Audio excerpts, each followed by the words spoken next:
भगवान को जान करके वो भगवत स्वरूप हो जाते हैं। जानने के लिए एकमात्र भगवान का आश्रय लो। अगर तुम्हें जानना है संसार क्या है, भगवान क्या है, मेरा स्वरूप क्या है, तो एकमात्र अंदर से श्री हरि का आश्रय लो। वो तुम्हें गुरु रूप से मिल जाएंगे। बस उनकी आज्ञा का पालन करो तो जो गुरु है वही शिष्य हो जाता है। शिष्य की पूर्णता गुरु स्वरूप में स्थित हो जाना, भेद खत्म हो जाना, अभेद हो जाना। जो गुरु है वही शिष्य का हृदय हो जाता है। ज्ञानी जब भगवत स्वरूप का साक्षात्कार हो जाता है तो जिसके अंदर अभेद भावना होती है वो मोक्ष को प्राप्त हो जाता है, और जिसके अंदर प्रियता होती, थोड़ा हृदय द्रवित होता है, वो आगे बढ़ जाता है। उसके अंदर फिर दास्य, शक्य, वात्सल्य आदि भावों का प्रेम जागृत होता है। ये मोक्ष से भी स्वादिष्ट है। कृष्ण से कोई बड़ा तत्व है मैं नहीं जानता। तो जो भगवान कह रहे हैं कि ज्ञानी जो भक्त हैं, यहां दो भाव ज्ञानी की, जिन्होंने सत्य को जान करके भगवत स्वरूप में लीन हो गए, या जो सत्य स्वरूप भगवत स्वरूप को जानकर प्रेम में लीन हो गए। प्रेम में लीन होना, अभेद होते हुए भी भेद भाव को स्वीकार करना। ये भेद मायाकृत नहीं है, ये चिदानंद भाव भेद है, भाव भेद। ये जो ज्ञान में लीन हो चुके हैं उसके आगे की बात है। इसीलिए इस भेद को वो ना जानने के कारण कहते कुछ न कुछ अविद्या बचती है तभी भेद दिखाई देता है। ऐसा नहीं है। जिस समय स्वरूप का साक्षात्कार होता है और उसके हृदय में भक्ति का अंश होता है, भक्त को भी स्वरूप साक्षात्कार होता है। मम दर्शन फल परम अनुपा, जीव पाओ निज सहज स्वरूपा। जो ब्रह्म साक्षात्कार में स्वरूपानुभूति होती है वही भक्त को भी होती है। उसी समय उसका, वो टिक नहीं पाता वहां, उसी समय उसका आकर्षण होता है उसके आराध्य देव का, और उसकी वृत्ति उसमें लीन ना होकर उस आत्मस्वरूप को अपने आराध्य देव के रूप में देखता है, और इतनी तन्मयता हो जाती कि अपना विस्मरण हो जाता है। बस केवल आराध्य देव रह गए। अब यहां से प्रेम की दशा प्रारंभ हो जाती है।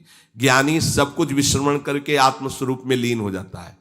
उसका आत्मस्वरूप भी विस्मरण होकर आराध्य देव के स्मरण में लीन हो जाता है। ये प्रेम की गाथा। भगवान कहते हैं 4 प्रकार से जन मेरा भजन करते हैं और ये सब महान है। अब इसमें सूक्ष्म बात यह है कि अगर हम केवल भगवान से धन चाहेंगे तो धन मिलने पर भी हम माया में नहीं फंसेंगे। जब हम स्वयं अहंकार प्रेरित होकर के कर्म करते हुए धन कमाते हैं तो उसमें आसक्ति होती है, हम उसमें भोक्ता भाव करते हैं, और जब भगवान की तरफ से मिलता है तो प्रसाद भाव रहता है। ये सब प्रभु का प्रसाद है, और प्रसाद होने के कारण वो प्रसन्नता रहती है, धनाभिमान नहीं रहता। प्रसादे सर्व दुखानाम हानिरस्योपजायते। अंदर प्रसन्नता रहती है और भगवत कृपा का उसको प्रतिपल अनुभव होता रहता है।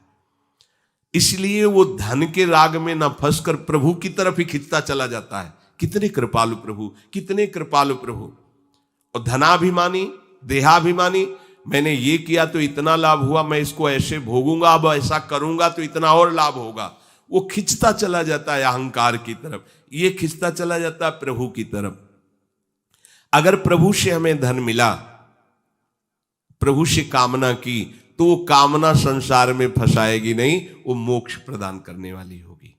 ये परम लाभ की बात है कि लोकवत भी हमारा मंगल हुआ और परलोक के लिए हमें कोई अलग से साधना नहीं करनी पड़ी, क्योंकि प्रतिपल हमें कृपा का अनुभव बढ़ता चला जाएगा। प्रभु हमें कितना दुलार कर रहे हैं, कितनी कृपा कर रहे हैं, तो वो ये सब छूट जाएगा, केवल कृपा और प्रभु रह जाएंगे। वो कृपा के सहारे प्रभु के प्रेम में डूब जाएगा।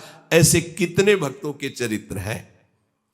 जब हम संकट निवृत्ति भगवान से चाहेंगे तब लगेगा अच्छा कोई दूसरा मेरा सहयोगी नहीं हुआ, भगवान ने ऐसी कृपा। तो अपनी अनुभूतियां जो होती है और प्रभु की तरफ हमें प्रेरित करती है। संकट निवृत्ति के बाद वो प्रभु को भूल नहीं जाएगा, वो प्रभु में आसक्त हो जाएगा। ये आंतरिक बात है, सूक्ष्म बात है। आर्त कोई भी भक्त जो हुआ हो और उसकी संकट निवृत्ति भगवान ने की हो और वो भगवान को भूल करके संसार में ही रमण कर रहा हो, ऐसा नहीं हुआ। भूलने की वो चेष्टा भी करेगा तो भगवान उसे भूलने नहीं देंगे, क्योंकि उसने आर्त भाव से ही सही पर प्रभु का आश्रय लिया है। और प्रभु का आश्रित कभी माया में फंस नहीं सकता है, पक्का है, चाहे किसी भी भावना से आश्रय लिया हो। और जो भगवान से जानना चाहता है भगवान को, उसको कभी ज्ञानाभिमान नहीं होता। अगर हम पढ़ लिख करके जानना चाहेंगे तो जान भी नहीं पाएंगे, पर हमें ज्ञानाभिमान हो जाएगा। अगर प्रभु से जानेंगे, गुरु कृपा से जानेंगे तो कभी ज्ञानाभिमान नहीं होगा। इसीलिए हमें अगर सांसारिक सुख भी चाहिए तो केवल हरि का आश्रय लें, सांसारिक दुख की निवृत्ति चाहिए तो केवल हरि का आश्रय लें, और हरि को जानना है और पाना है तो केवल हरि का आश्रय लें। वो सब साधन दे देंगे, वो सब हमको मार्ग दे देंगे, जिससे हमें उनका बोध हो जाएगा या प्रेम हो जाएगा।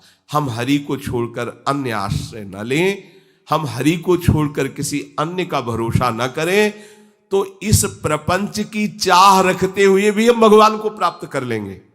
बहुत सरल भगवान ने बता दिया। अब भी समझ में ना आवे तो आप जाने। हमारी यही तो चाह है, हमें धन मिल जाए, हमारी दुख निवृत्ति हो जाए, हमें ज्ञान हो जाए, हमें मोक्ष हो जाए, सब हो जाएगा। केवल भगवान का आश्रय ले लो और नाम जप करो, पर गंदे आचरण मत करो। आहार विहार संयम से करो, शास्त्र संयम से। अब करो गंदा आचरण।